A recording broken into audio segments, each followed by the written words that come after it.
Episode 13. Suamiku seorang CEO. Tidak usah mas, lebih baik mas simpan saja uangnya. Jadi kau maunya di mana? Aku lebih suka pecel lele atau pecel ayam. Ujar Lupita malu-malu.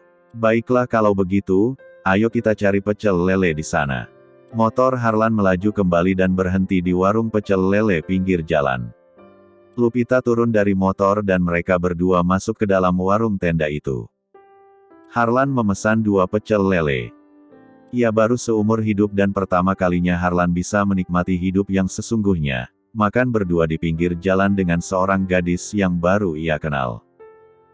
Sebenarnya ia telah menemukan sosok Nadine dalam jiwa Lupita, wanita yang baik dan tegar, tidak pernah menyerah dengan keadaan, pekerja keras dan memiliki jiwa sosial yang tinggi. Sambil menunggu pesanan datang, Harlan memulai pembicaraan. Bagaimana perasaanmu saat bekerja di perusahaan Vandeles?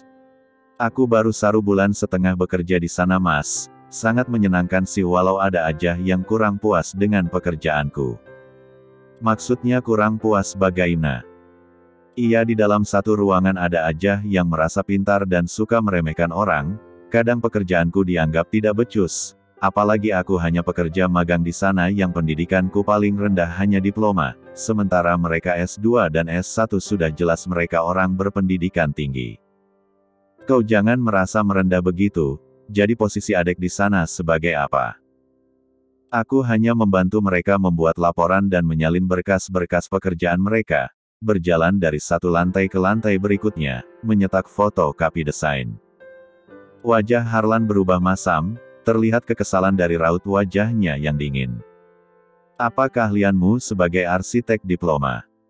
Sejak kecil aku menyukai menggambar dan melukis. Dulu sejak usiaku 7 tahun ayah dan ibuku sering membawa aku dalam perlombaan, dan aku selalu jadi juara pertama. Bila ada festival perlombaan melukis dan menggambar aku pasti ikut, makanya kenapa aku lebih memilih jadi arsitek. Kenapa bakatmu tidak kau kembangkan untuk mendesain di kantor Vandeles? Bukankah banyak peluang untuk mendesain sebuah bangunan atau ruangan yang sedang perusahaan itu butuhkan?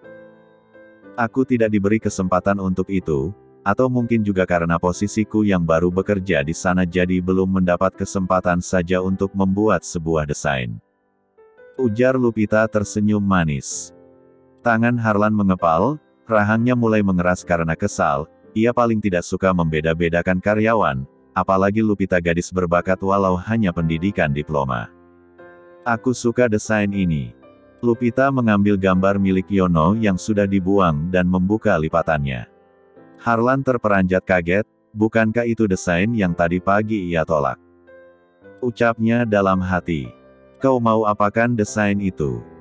Tentu saja ingin aku modifikasi. Lupita membuka lebar karton putih itu di atas meja. Lalu memberikan penjelasan secara detail kepada Harlan. Sungguh Harlan tercengang dengan kecerdasan Lupita. Dengan gamblang ia memberikan penjelasan dan masukan tentang sekolah taman kanak-kanak yang ingin Harlan buat. Sebuah sekolahan berkelas dan senyaman mungkin dengan memiliki banyak fasilitas di dalamnya. Karena ia merasa masa kecilnya tidak pernah bahagia, kedua orang tuanya mati tertigambas saat ia berusia 10 tahun. Itulah kenapa Harlan ingin membuat sebuah sekolah dan taman kanak-kanak di atas tanah 1000 meter. Kau sangat berbakat sekali dek, di masa depan kau akan jadi orang sukses. Puji Harlan tersenyum tipis. Ini memang cita-citaku sejak kecil, aku suka sekali menggambar dan aku memilih jurusan arsitek walau hanya sampai diploma, kenapa kau tidak meneruskan sampai S1? Aku tidak memiliki biaya mas, semenjak kedua orang tuamu meninggal, aku diasuh oleh bibi dan pamanku, ya pendapatan paman yang hanya memiliki warung kopi hanya cukup untuk kebutuhan sehari-hari, untung aku menjadi reseller berbagai produk jadi bisa mengumpulkan uang untuk kuliah. Mendengar cerita Lupita Harlan begitu terharu, ia yang hidup berkecukupan dengan materi berlimpah tidak perlu susah payah bekerja keras. Semua harta dan perusahaan sudah ia dapatkan secara cuma-cuma dari orang tuanya. Mas kepada bengong? Tanya Lupita. Harlan menghela nafas dalam, tidak apa-apa. Apa mas bosan mendengar cerita aku? Tidak Lupi, justru aku senang mendengarnya. kau bisa berbagi cerita denganku. Sudah cukup lama menunggu pelayan membawa pesanan mereka berdua, pecel lele beserta nasi dan lalapan sudah berada di atas meja. Luffy, sekarang kita makan dulu, simpan desain itu, kau bisa meneruskan dan membuatnya nanti. Kurasa idemu sangat bagus bahkan di luar imajinasi aku. Apa Mas seorang arsitek juga? Sepertinya sangat memahami desain ini. Bukan? Tapi aku suka juga menggambar sepertimu, nanti aku bantu membuatnya juga ya. Lupita tersenyum sumringah, terlihat manis dan menggemaskan membuat Harlan tidak berkedip menatapnya. Mas, ayo dimakan, kok malah bengong. Ah, iya. Harlan sedikit kaget dan mengalihkan pandangannya pada ikan lele di depannya. Akhirnya mereka berdua menikmati makan malam bersama. Dulu saat Nadine tinggal di kampungnya, Harlan selalu makan ikan mas dan lele yang langsung ia ambil dari empang, makan bertiga bersama Mak Isah dan Nadine sambil lesehan. Kenangan itu tidak pernah ia lupakan. Kini ia kembali makan bersama Lupita, gadis manis yang sedang makan di depannya. Selama tinggal di Belanda, Harlan selalu makan makanan mewah dan berkelas. Kerap kali ia sering bosan, apalagi bila pamannya tahu ia makan makanan yang tidak sehat dan bergizi. Sudah pasti sang koki lah yang kena damprat Alfonso. Di Belanda Harlan tidak bisa bebas seperti di Jakarta. Kemanapun ia pergi selalu dikawal bodyguard, hidupnya sangat terkekang dan selalu diatur, tapi saat ia berada di Indonesia merasa mendapat kebebasan dan kebahagiaan. Selesai makan pecel lele, Harlan mengantar Lupita sampai depan warung pamannya sesuai permintaannya. Sudah Mas, turun di sini saja. Biar aku antar sampai rumah. Tidak usah, biar di sini saja, masuk ke dalam gang tidak jauh dari sini kok. Harlan tidak mau memaksa, ia menurunkan Lupita sesuai permintaannya. Terima kasih banyak Mas, maaf sudah merepotkan. Tidak apa-apa, jaga kesehatan dan tidur lebih awal karena besok pagi kau sudah bekerja. Iya Mas, sekali lagi terima kasih. Harlan pamit dan melajukan motornya meninggikan Lupita yang masih berdiri menatap kepergiannya. Episode 14. Seperti biasa pagi itu Lupita sudah rapi dengan pakaian kerjanya, rambut panjangnya ia kuncir kuda, riasan natural terlihat manis di wajah Lupita. Masih ada waktu sejam lagi sebelum berangkat kerja. Ia membuka lembaran karton dan memulai idenya. Ia begitu antusias ingin membantu membuat sekolahan dan taman kanak-kanak, meski sebenarnya ia tidak tahu secara pasti wajah pemilik perusahaan tempat ia bekerja, yang sebenarnya adalah Harlan yang bersamanya sering bersamanya. Tiba-tiba terdengar suara ribut-ribut di ruangan tamu. Lupita terperanjat kaget, sebenarnya ia enggan ikut campur pertengkaran bibinya dengan beberapa orang di luar sana, tapi suara pria yang berteriak terdengar sampai ke dalam kamarnya. Brak! 4 orang preman menendang pintu rumah Lupita. Kau jangan banyak alasan. Cepat kembalikan uang Juragan Karyo. Kalau tidak akan aku hancurkan warung suamimu. Demi Tuhan aku tidak punya uang sebanyak itu untuk kembalikan uangnya. Lalu kenapa kau berani meminta uang kepada Juragan Karyo, dengan alasan akan menikahkan keponakanmu Lupita dengan Juragan Karyo sebagai istri kelima? Kau bawa saja Lupita pergi dari sini. Kalian nikahkan saja dengan juraganmu itu. Dan hutangku lunas. Umpat Surti. Tidak semudah itu untuk mengambil keponakanmu itu. Gadis itu sudah ada yang menjaganya, setiap kami ingin mengambilnya selalu saja ada halangan. Sekarang kembalikan uang Juragan Karyo sebesar 30 juta. Apa? 30 juta? Aku tidak terima uang sebanyak itu. Dari mana 30 juta? Sedangkan aku hanya meminjam 15 juta, itu pun dicicil, bagaimana mungkin aku harus membayar 30 juta? 30 juta sudah termasuk dengan bunganya 505 dari uang yang kau pinjam, kau mau kembalikan atau keluargamu dan warung suamimu akan hancur. Ancam 4 orang suruhan Juragan Karyo. Ampun Bang. Aku tidak punya uang sebanyak itu, pasti aku akan kembalikan uang Juragan Karyo, tapi beri aku waktu. Hiks. Sudah hampir 2 bulan kau berjanji untuk kembalikan tapi sampai sekarang tidak juga kau kembali. Gertak preman itu. Brak. Pria preman itu menendang pintu lagi hingga hancur. Salah tuh Lupita. Lu bawa aja Lupita pergi dari sini. Teriak Lolita. Aku tidak ada urusan sama kau gendut. Sekarang balikin semua uang juragan Karyo, cepat. Apa lu bilang gue gendut? Emang lu gendut? Pakai nggak sadar lagi lu maki preman itu. Sudah cepat kau panggil Lupita di kamarnya. Perintah Surti.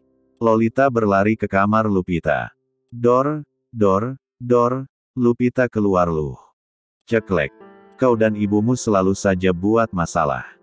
Cepetan lu hadepin orang-orang juragan Karyo. Aku tidak punya urusan dengan mereka, kau hadapin aja sendiri. Ujar Lupita melangkah pergi meninggalkan kamar, karena sudah waktunya ia berangkat kerja. Saat di ruangan tamu, Lupita melihat orang-orang yang pernah mengejar dirinya berada di sana. Lupita. Bibi minta tolong kau kasih mereka uang agar tidak mengancam kita lagi. Uang.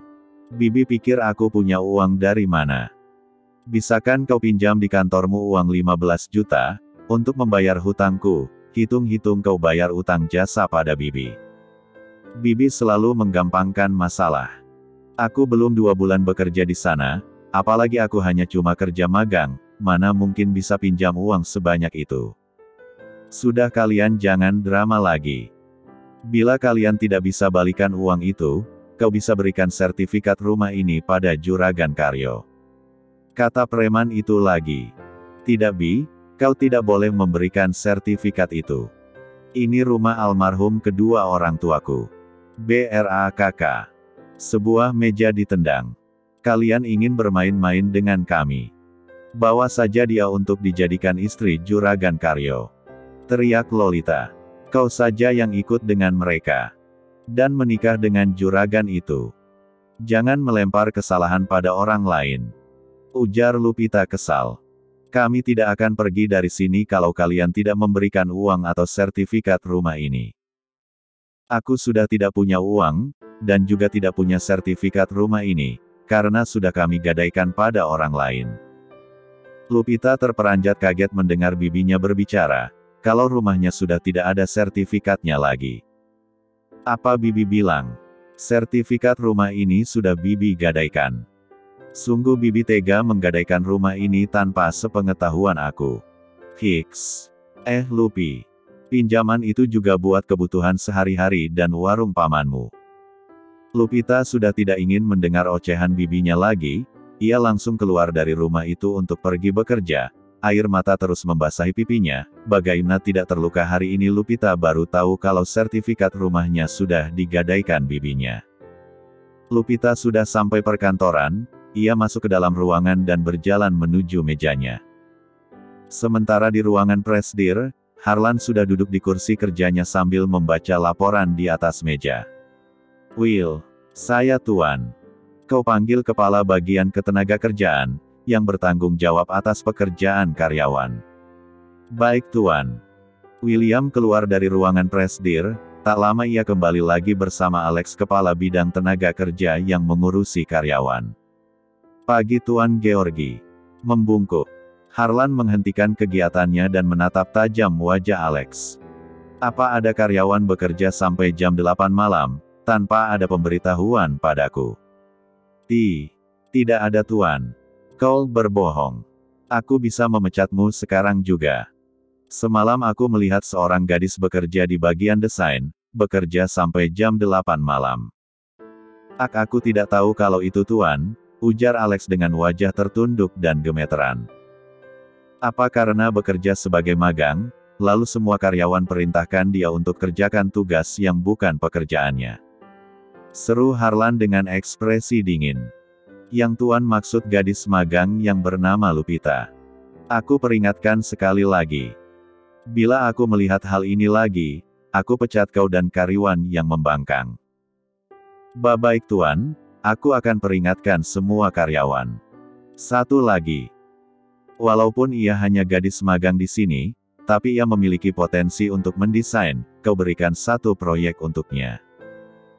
Bagaimana Tuan Presdir bisa berpikir gadis itu memiliki potensi, kalau ia belum mengenalnya sama sekali? Gumam Alex dalam hati. Proyek apa Tuan? Aku ingin membuat sebuah villa di atas bangun luas tanah 800 meter, kau berikan tugas ini padanya. Tapi Tuan Lupita hanya gadis magang. Kau meremehkan gadis itu. Tuan Alex. Anda jangan membantah Tuan Georgi. Tugasmu menuruti perintah Presdir. Maafkan saya Tuan. Sekarang pergilah, ambil proposal ini dan berikan pada gadis itu. Baik Tuan, saya permisi. Di dalam ruangan desain, Alex sudah berdiri di depan karyanya dengan ekspresi dingin. Siapa di antara kalian yang sering menyuruh Lupita mengerjakan pekerjaan yang bukan tugasnya? Semalam CEO Georgi sendiri melihat Lupita pulang jam 8 malam. Mereka saling bersitatap, dan terkejut melihat kemarahan Alex yang tak biasanya, sementara Lupita bingung dengan ucapan Alex. Sedangkan setahu Lupita tidak ada seorang pun yang tahu ia pulang sampai malam, hanya satpam dan cleaning service saja yang mengetahuinya. Mulai hari ini, kalian tidak boleh lagi menyuruh Lupita Aryani untuk mengerjakan yang bukan tugasnya. Bila tidak aku sendiri yang akan memecat kalian atas perintah Presdir. Alex menarik nafas dalam, dan kau Lupita kemarilah. Semua karyawan yang berada di dalam ruangan tercengang, mereka menatap wajah Lupita yang terlihat tegang. Lupita berjalan ke depan. Kerjakan tugas ini, kau mendapatkan proyek untuk membangun sebuah villa, ini proposalnya. Lupita membelalakan matanya dan menatap tak percaya, semudah itu ia mendapatkan kepercayaan dari seorang CEO, padahal ia hanya anak magang dan masih status training. Benarkah Tuan, aku mendapatkan proyek pembuatan desain villa? Iya, ambillah ini, kerjakan sebaik mungkin, jangan kecewakan Presdir Georgi. Baik Tuan, aku akan kerjakan sebaik mungkin. Lupita membungkuk. Setelah Alex pergi dari ruangan itu, semua karyawan mulai bisik-bisik dan bergosip. Tentu saja mereka sangat iri karena Lupita mendapat tugas langsung dari Presdir, apalagi sekarang mereka sudah tidak bisa lagi perintah Lupita.